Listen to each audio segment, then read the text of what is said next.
بالاول اشكر USAID ونبض واركانسيل لانه اعطونا هالفرصه نقدر نعمل البروجكت تبعنا. اول شيء شايفين هول العالم، هول العالم ما رح ننطرهم بقى.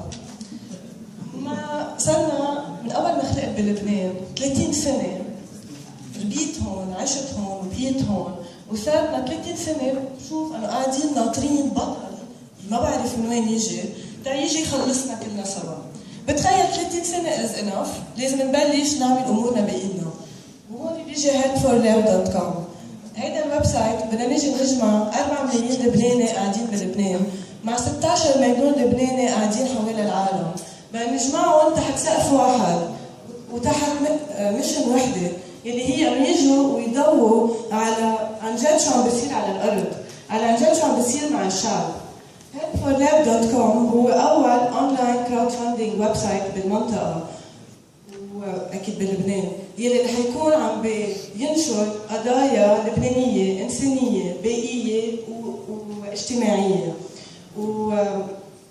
وتخيلوا بس اذا 1% من هال 20 مليون لبناني بلع بدولار واحد بس، يعني جمعنا 200,000 دولار تنقدر نساعد الصبي تيروح على المدرسه، والبنت تاخذ الدواء، والعائله يلي بحاجه، والضيعه اللبنانيه، وحتى الNGOs اللبنانيه بنساعدهم.